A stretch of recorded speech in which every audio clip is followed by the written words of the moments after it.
오늘 주시는 말씀을 함께 찾아서 저희 여러분이 한 절씩 교독하도록 하겠습니다. 오늘 말씀은 사도행전 25장 13절에서 16절입니다. 신약성경 232페이지 사도행전 25장 13절에서 16절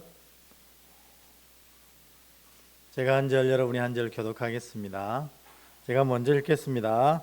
사도행전 25장 13절부터 16절까지입니다.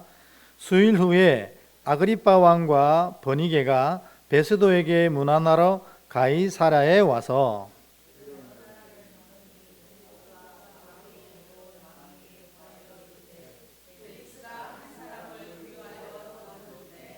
내가 예루살렘에 있을 때에 유대인의 대제사장들과 장로들이 그를 고소하여 정죄하기를 청하기에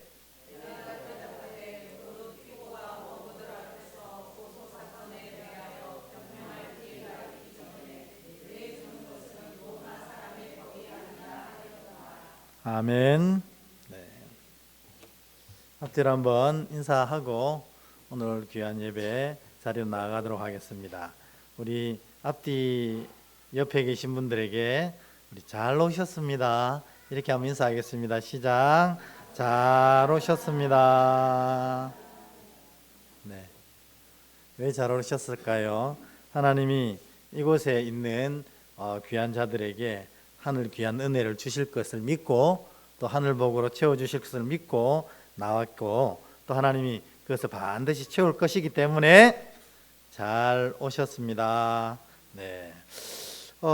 여러분 혹시 이제 오늘 얘기를 들어가기 전에 미국에서 특별히 서부에서 그림을 보면 또 알 수 있을란가 모르겠네요. 미국 서부에서 제일 유명한 햄버거 집 이름이 뭘까요?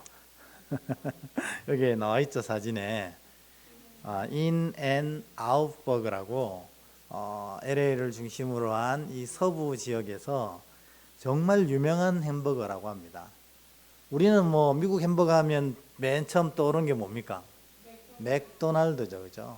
근데 이 미국 서부에는 맥도날드가 버거 취급을 못 받는다고 그래요.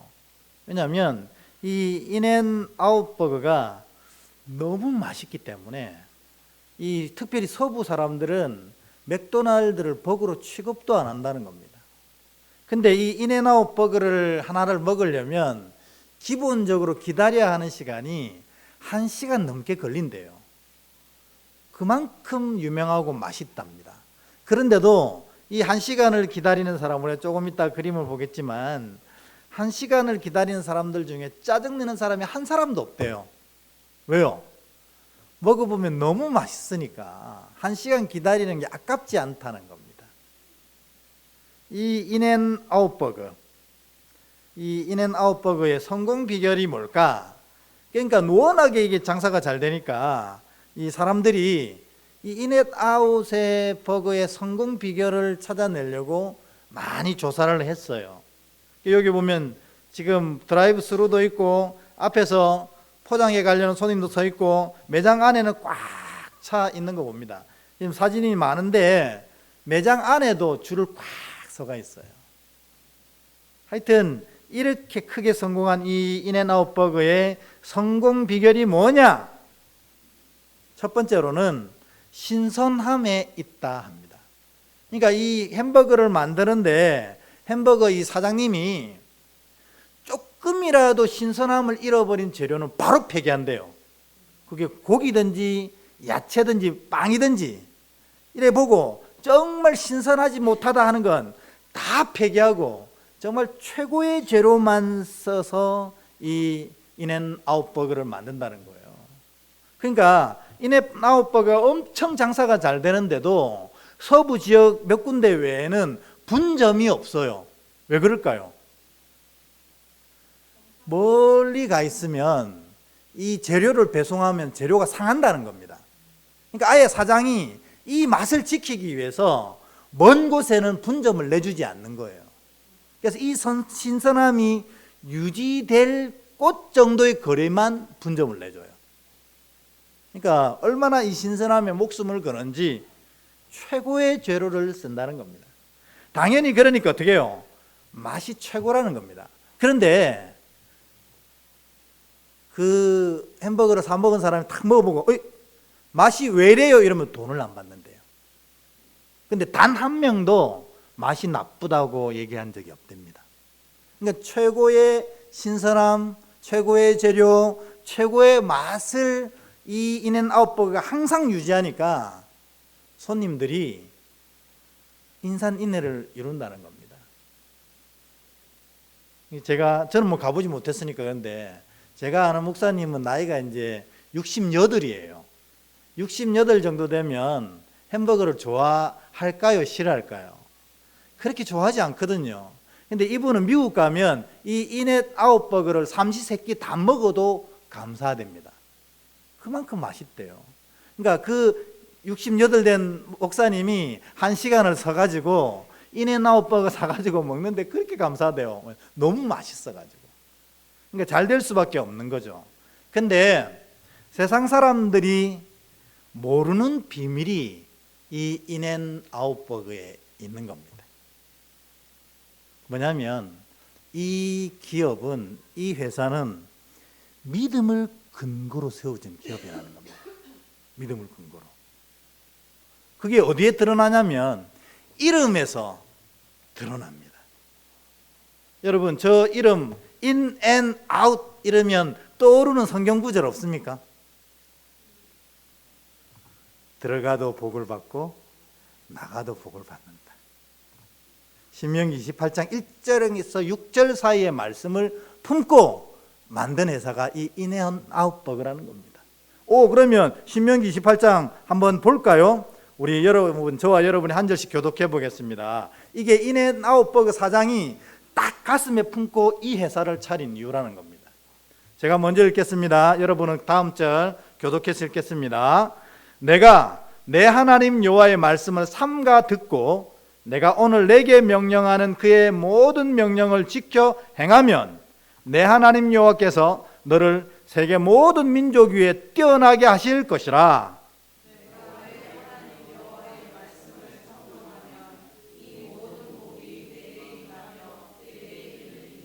성읍에서도 복을 받고 들에서도 복을 받을 것이며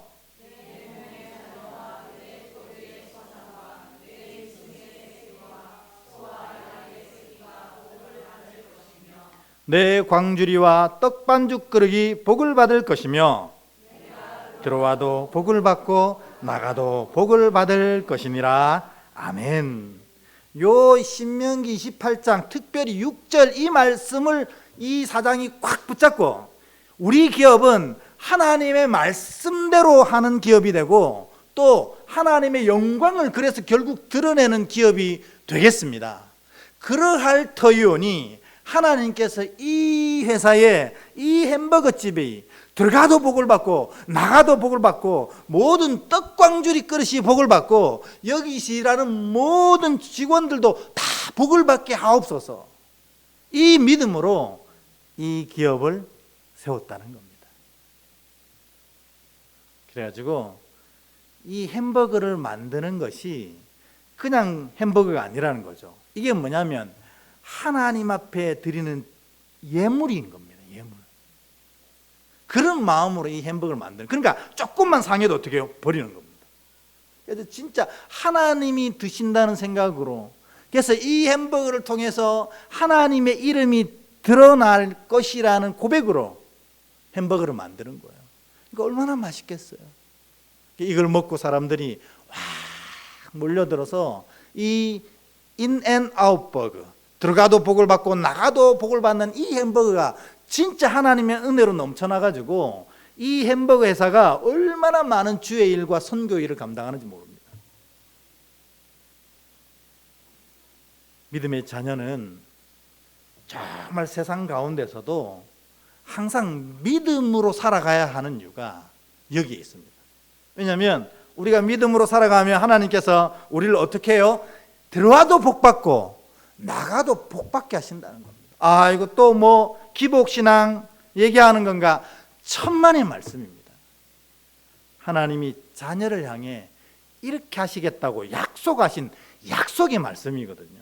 어떻게 해요? 하나님의 말씀을 지키고 하나님의 명령을, 하나님의 영광을 드러내는 자의 삶을 살면 하나님께서 들어가도 복을 받고 나가도 복을 받는 놀라운 은혜를 주시는 겁니다. 그러니까 우리가 가지고 있는 믿음을 여러분 굉장히 프라이드 있게 생각하셔야 돼요. 우리 믿음이 바르면 하나님께서 내가 들어가도 복, 나가도 복, 들에 있어도 복, 집안에 있어도 복을 허락하신다 약속하셨기 때문이고, 그 약속의 대표적인 증거가 바로 미국 서부에서 햄버거 하나로 세상을 오쥐락펴락하는 위대한 인앤아웃 버거를 만들게 된 것입니다. 여러분 모든 삶이 요 신명기 28장 6절처럼 들어가도 복, 나가도 복이 넘치는 복된 자 되시길 축복합니다. 그 이 근거는 뭐냐? 믿음입니다. 믿음. 주께서 이렇게 말씀하셨사오니 내가 주의 말씀을 붙잡고 이 말씀대로 살아 하나님의 영광을 드러내겠나이다 하는 믿음으로 설 때 하나님이 그 약속의 말씀대로 이루어 주시는 것입니다. 모쪼록 여러분의 삶에도 이 놀라운 은혜와 복이 가득 채워지는 복된 자 되시기를 다시 한번 우리 주님의 이름으로 축원합니다. 네, 아멘입니다. 믿음이 아무것도 아니라고 생각한다는 것, 그것 자체가 너무 안타까운 거예요. 우리가 진짜 믿음을 가지고 있으면 하나님이 세상을 능히 이길 힘을 주시는 거예요. 그러면 세상도 이기게 하시는 하나님이 내 마음속에 있는 문제와 내 육신 가운데 있는 문제와 내 삶에 있는 모든 문제를 그냥 두시겠어요? 아닙니다. 다 믿음대로 말씀대로 살아가는 자를 이기게 하신다는 겁니다. 그러니까 오늘 이 말씀 들어가도 복을 받고 나가도 복을 받고 아멘으로 쏙 받으셔서 이 은혜가 여러분 삶에 넘치길 축원합니다. 이 이야기가 오늘 사도 바울의 얘기에도 그대로 묻어나는 겁니다. 그래서 제가 이 얘기를 먼저 드렸어요. 오늘 이 본문은 어떻게 냐면 유대 총독이 교체되는 상황이에요. 우리 오늘 25장 앞절 마지막 24장 마지막 절에 보면 이렇게 기록되어 있습니다. 우리 같이 한번 읽어볼까요? 시작. 이태가 지난 후 보르기오 베스도가 벨릭스의 소임을 이어받으니 벨릭스가 유대인 마음을 얻고자 하여 바울을 구류하여 두니라. 아멘.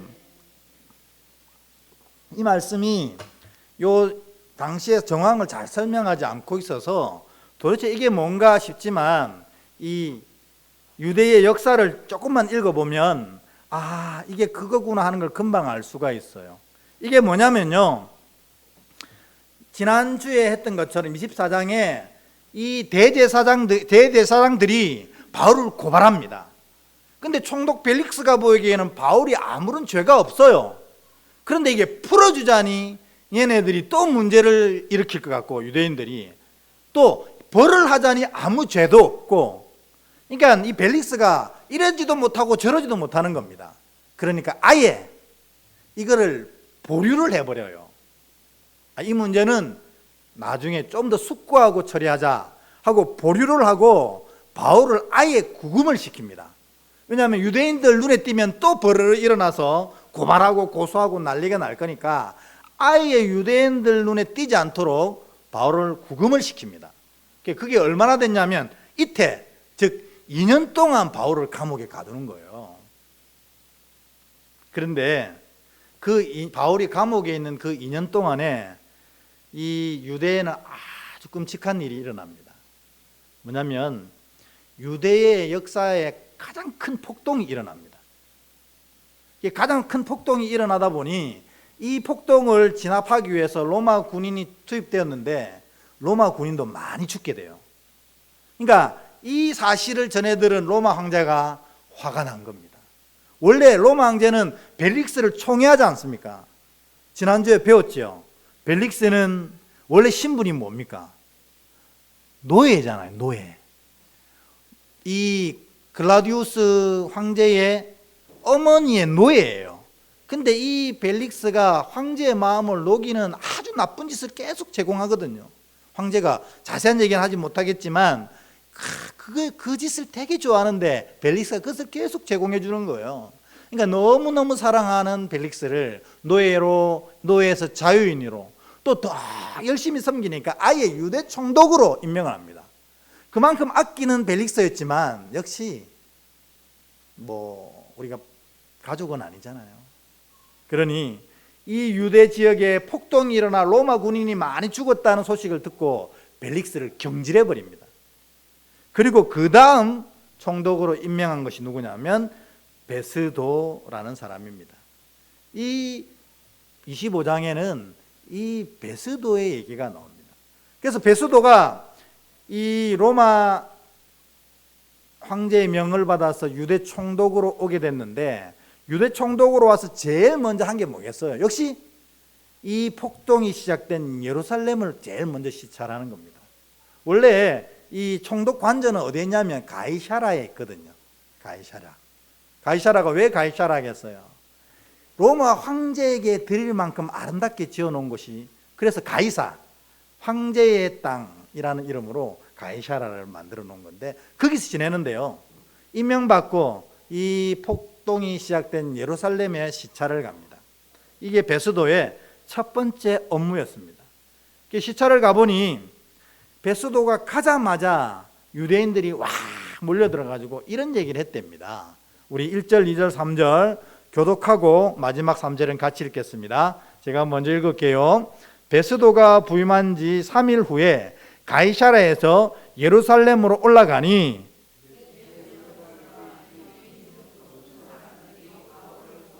함께 읽습니다. 베스도의 호의로 바울을 예루살렘으로 옮기기를 청하니 이는 길에 매복하였다가 그를 죽이고자 함이더라. 아멘.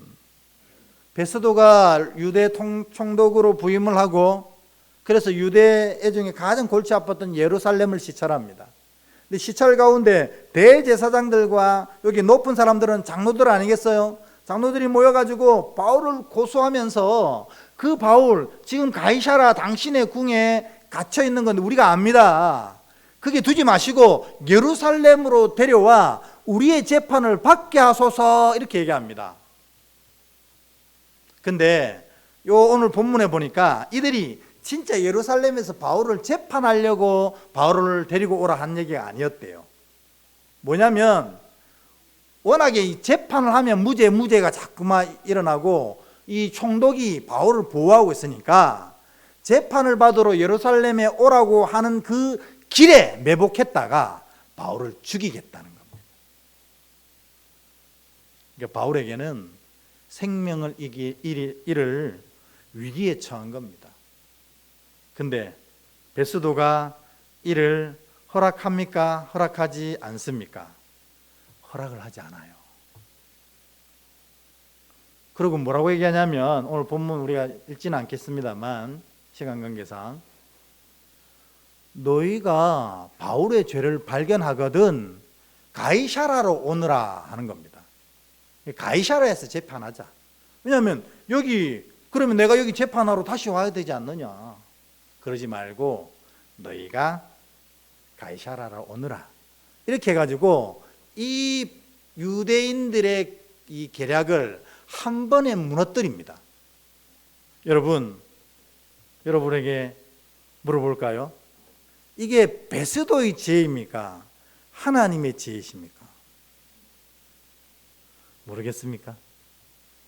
당연히 하나님이 하신 거 아니겠습니까? 우리가 믿음을 가지고 믿음을 지키고 있으면 우리 그 인앤아웃 버거처럼 들어가도 복, 나가도 복입니다. 그 말은 무슨 말이냐면 우리가 나가 있어도 하나님이 우리를 지키시고 우리가 들어와 있어도 하나님이 우리를 지키시는 겁니다. 이게 믿음의 자녀를 향한 하나님의 마음이거든요. 근데 오늘 유대인들이 계략을 짜가지고 오는 길에 바울을 죽이려고 하니 하나님이 베스도의 마음을 움직여서 그것을 이런 지하에 거절하게 하시는 겁니다. 여러분, 믿음이 항상 이기는 이유가 바로 여기에 있습니다. 왜냐하면 믿음 자체가 대단합니까? 믿음을 고백하는 우리가 대단합니까? 아니거든요. 그 믿음을 받으시는 하나님이 위대하시기에 우리가 믿음으로 고백한 대로 하나님이 그를 지키시는 겁니다. 여러분이 정말 하나님 앞에 온전한 믿음을 고백하면 분명하고 틀림없는 건 들어와도 복이 될 것이고 나가도 복이 될 줄 믿습니다. 이게 믿음 아닙니까? 이런 믿음을 가지고 사는 것이 바로 믿음의 백성의 삶입니다. 그럴 때 하나님이 인앤 아웃버거 사장만 사랑하십니까? 그만 위해서 십자가에 달리셨습니까? 그만 지키시는 분입니까? 그렇지 않잖아요. 예수를 구주를 고백하는 모든 자녀를 지키시는 분이 우리 하나님인 줄 믿습니다. 그러기에 여러분들도 이 믿음을 다 가지고 있으면 인앤 아웃버거 사장을 지키신 하나님, 오늘 사도 바울을 지키신 하나님이 여러분의 삶을 지켜주실 줄 믿습니다. 이런 믿음을 가지고 있을 때 찾아오는 게 평강입니다. 이런 믿음을 가지고 있을 때 찾아오는 게 하나님의 은혜입니다. 그래서 그런 사람은 들어가도 복, 나가도 복이 되는 겁니다. 너무 감격적이어서 여러분 옆에 분에게 한번 고백해 주세요. 당신은 들어가도 복, 나가도 복을 받습니다. 시작. 당신은 들어가도 복, 나가도 복을 받습니다. 아멘. 처럼 하나님께서 베스도를 통해서 하나님의 사람은, 하나님의 종은 하나님이 친히 지키신다는 것을 알게 하시는 거예요. 그러니까 여러분 어디 가도 이 사실을 기억하십시오. 여러분을 지키시는 분은 누구라고요? 하나님. 하나님 우리 지키시는 겁니다. 그래서 믿음의 자녀들은 어디 가도 담대한 겁니다. 그래서 이 베스도가 유대 총독으로 딱 부임하고 나니까 이 손님이 찾아오잖아요. 누가 제일 먼저 찾아오냐면 이 유대를 다스리는 분봉왕, 왕이 아니고 분봉왕인 이유는 뭘까요? 분봉왕이란 뜻은 임명받은 월급쟁이 왕을 말하는 거거든요. 그 당시에 이 분봉왕이 누구였냐면 아그리빠였습니다. 헤롯 아그리빠. 근데 이 헤롯 아그리빠가 베스도를 찾아옵니다. 왜냐하면 유대 총독이 훨씬 더 권력자거든요. 그러니까 자기가 인사하러 오는 겁니다. 인사하러 오니 당연히 무슨 얘기가 있겠어요? 사도 바울의 얘기를 한 겁니다. 사도 바울의 얘기. 사도 바울이라는 사람이 내가 2년 구금된 거 아는데 내가 예루살렘에 시차를 갔더니 이 대제사장들이 사도 바울을 그쪽으로 초대하라는 거예요. 재판을 갖겠다고. 그래서 내가 우리 유대 로마법은 그런 거 없어. 당신들이 오시오 하고 내가 거절했어요. 근데 이 바울이 무슨 일을 저질렀길래 이 유대인들이 2년 동안이나 사도 바울을 못 죽여서 안달입니까? 물었더니 유대 분봉왕이 아그리빠라, 바울은 아무런 죄가 없는 것 같습니다. 이렇게 얘기합니다. 그게 31절, 32절의 말씀입니다. 한번 이 구절을 읽어보도록 하겠습니다. 시작. 물러가 서로 말하되 이 사람은 사형이나 결박을 당할 만한 행위가 없다 하더라. 이에 아그리빠가 베스도에게 이르되 이 사람이 만일 가이사에게 상소하지 아니하였더라면 석방될 수 있을 뻔하였다 하니라. 아멘. 그러니까 자기 둘이가 얘기해 볼 때 아무 죄가 없는 거예요. 무죄예요, 무죄. 그러니까 무죄면 당연히 석방을 해야 되는데 석방을 하려고 보니까 바울이 뭐라고 합니까? 로마인인 나를 재판도 하지 않고 구금시켰냐? 나는 이제 가이사에게 상소하겠다. 이렇게 얘기하는 겁니다. 여러분, 로마 시민권을 가진 사람은 누구나 이처럼 가이사에게 친히 상소할 권리가 있습니다. 가이사에게 내가 상소하겠다는 말을 선언하고 나면 그때부터 이때까지 이루어왔던 모든 재판들은 다 무효가 됩니다. 그리고 가이사가 새로 재판하게 됩니다. 그러니까 이 베스도와 아그리빠가 생각할 때 그가 가이사에게 상소 안 했으면 자유인으로 우리가 풀어줄 수 있는데 말이다. 이렇게 얘기를 하는 거예요. 근데 여러분, 왜 사도 바울은 모든 재판권을 가지고 있는 베스도와 유대를 다스리는 아그리빠가 무죄로 선언했는데도 불구하고 나는 가이사에게 친히 재판을 받겠습니다 라고 했을까요? 하나님이 말씀하셨기 때문입니다. 사도행전 23장 11절 한번 읽어볼까요?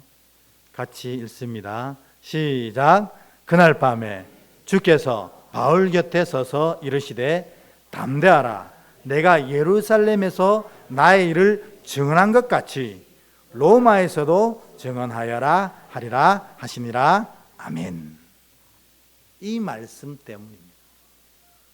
바울이 자기도 모르게 풀어주려고 하는데, 무죄라고 선언해 주는데 나는 가이사에게 재판받겠습니다 하게 된 이유는 예루살렘 이 땅에 복음을 전했던 것처럼 로마에 가서도 복음을 전해야 된다는 하나님의 말씀을 들었기 때문입니다.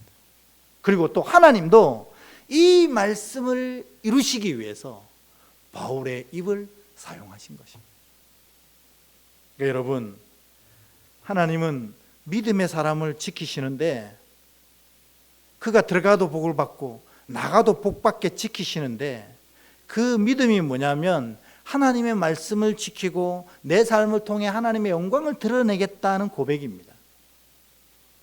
그러면 하나님이 이에게 복을 주실 때 어떻게 복 주십니까? 말씀대로 주시거든요. 그가 품고 있는 말씀대로. 그게 들어가도 복을 나가도 복이면 그대로 주시고, 내가 사망의 음침한 골짜기에 다닐지라도 주께서 나를 구하실 것이라는 고백이면 그대로 하게 하십니다.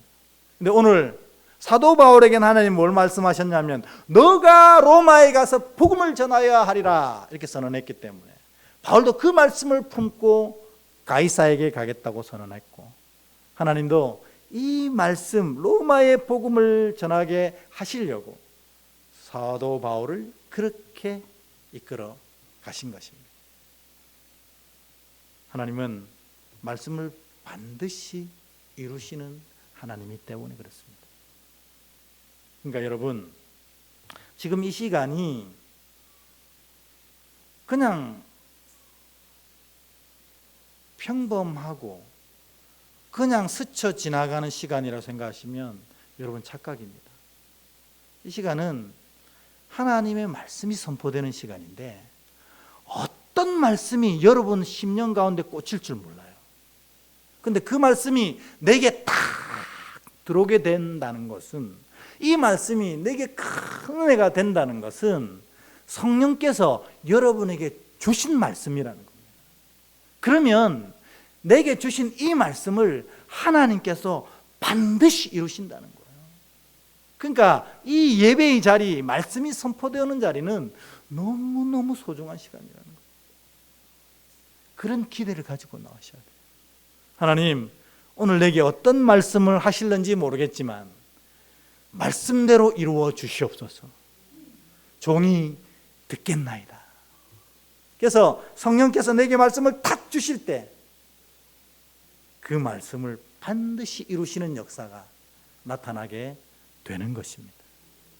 오늘 이네나우버그 사장님은 그 말씀이 마음속에 쑥 들어왔습니다. 내가 하나님 말씀을 지키고 주의 영광을 위해 살 때 들어가도 복, 나가도 복, 들판에 있어도 복, 집안에 있어도 복, 내 모든 떡광주리가 복을 받게 된다고 하셨사오니 주여, 이제 내가 그렇게 되게 하옵소서 고백하고 나갔더니 그의 삶을 그렇게 지켜주십니다. 바울은 나는 로마에 가서 복음을 전해야 된다는 주의 말씀을 탁 듣고 오늘 고백합니다. 그랬더니 하나님이 그 말씀을 이루기 위해서 이 모든 역사를 이끌어 가신다는 것입니다. 말씀이 성령을 통해서 여러분 마음속에 잘 박힌 못처럼 박혀서 그 말씀대로 이루어지는 놀라운 역사가 나타나길 주의 이름으로 축복합니다. 오늘 마지막 얘기를 좀 하도록 하겠습니다. 이 베스도가 이제 바울을 풀어주면서 한 말 중에 이런 말이 있습니다. 그게 뭐냐면 우리 이 18절 19절 한번 읽어볼까요? 이게 오늘 마지막 얘기입니다. 18절 19절 같이 읽습니다. 시작. 원고들이 서서 내가 짐작하던 것 같은 악행의 혐의는 하나도 제시하지 아니하고 오직 자기들의 종교와 또한 예수라 하는 이가 죽은 것을 살아있다고 바울이 주장하는 그 일에 관한 문제로 고발하는 것뿐이라. 아멘. 그러니까 베스도 생각에 바울이 무죄예요. 아무런 잘못이 없어요. 그러니까 굳이 바울에 대한 이 범죄 항목을 이 유대인들이 막 소리치는데 보니까 예수가 부활했다는 사실을 가지고 저 사도 바울이 주장한다는 거예요. 그게 왜?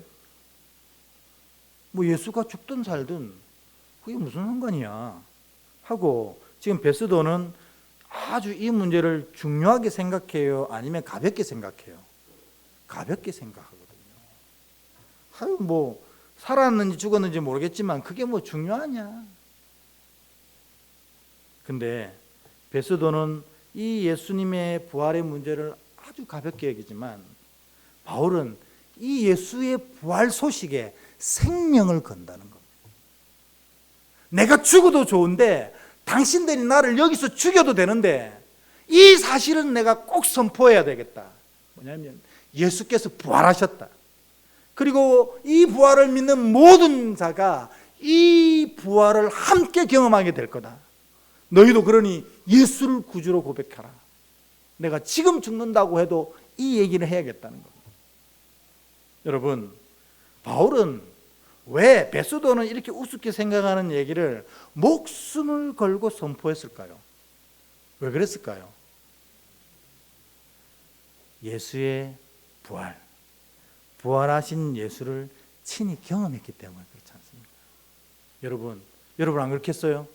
오늘 여러분 집에 돌아가시는데 우리 집 입구에 문 앞에 누군가가 팔짱을 딱 끼고 이렇게 서 있어요. 누구세요? 했더니 나는 네가 믿는 예수다 하고 그 영광을 확 드러내신다면 여러분 어떻겠어요? 얼마나 행복하겠어요. 근데 그 예수님이 너희는 옆집, 내가 보니까 너네 옆집 예수를 안 믿더라. 다음 주까지 꼭 교회 데리고 오너라. 이렇게 하면 어떡하겠어요? 내 집을 팔아서라도 안 데리고 오겠어요, 그 사람. 안 그런가요? 저는 그럴 것 같아요.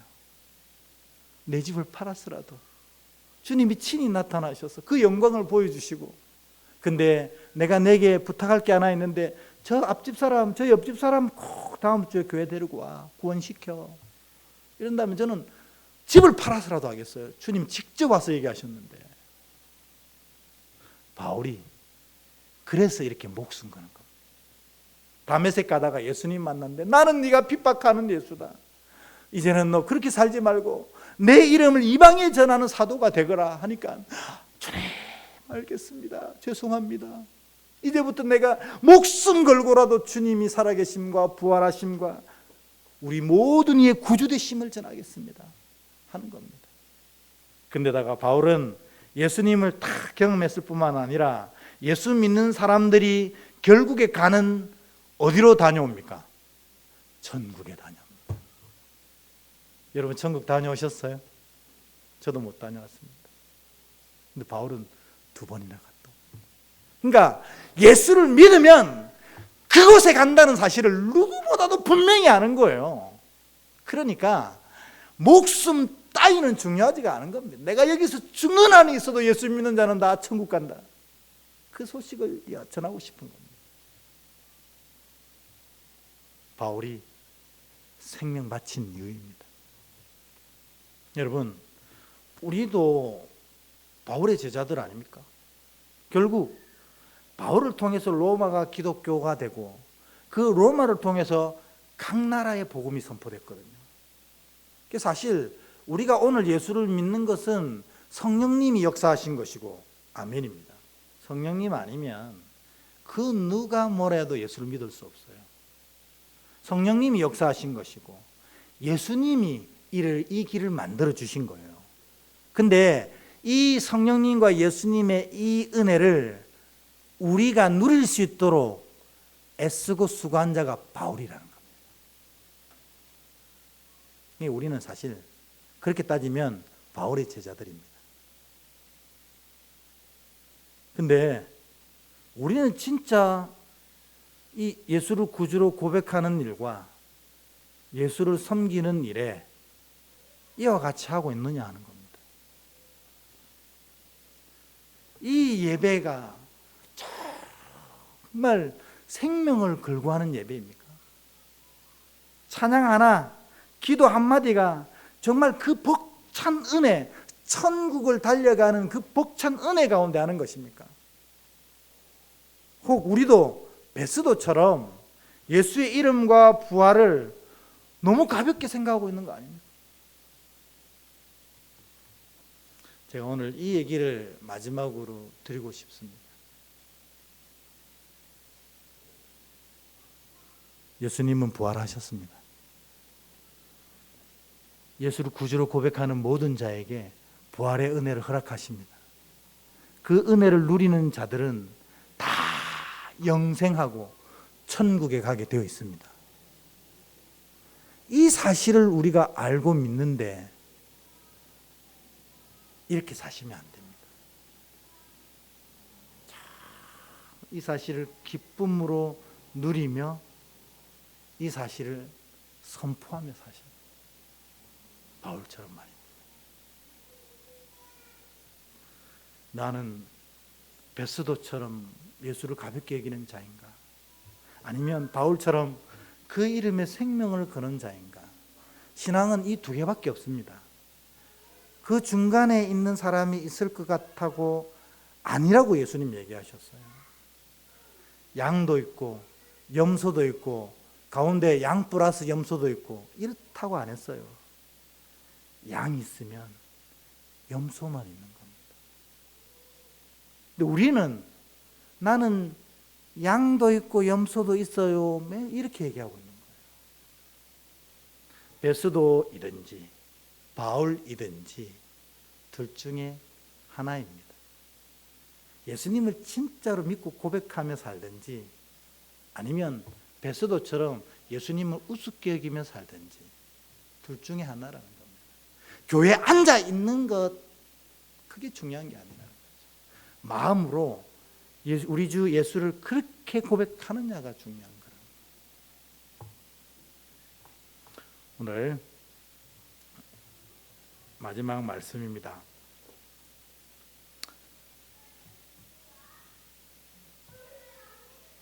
네 가지를 말씀드리려고 합니다. 말씀드린 것처럼 믿음은 반드시 이깁니다.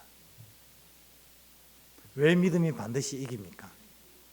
믿음의 주요 온전케 하시는 분이 누구라고요? 예수시기 때문에 믿음이 이깁니다. 여러분 믿음 우습게 여기고 믿음 가볍게 여기시면 안 돼요.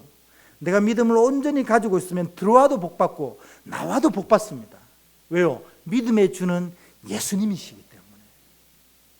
두 번째, 그러면 내가 믿음을 온전히 가지고 있으면 당연히 하나님이 대적자의 손에서 우리를 지키신다는 것이죠. 바울이 이걸 경험했지 않습니까? 예수님과 천국 아는 자들은 반드시 세상과는 다른 삶을 살게 되어 있습니다. 다른 삶을 살지 못한다는 건 예수님과 천국을 바로 모른다는 얘기입니다. 마지막, 우리 주님은 말씀대로 이루시는 분입니다. 그러니까 여러분들이 붙잡고 기도해야 될 게 뭐예요? 내 소원입니까? 말씀입니까?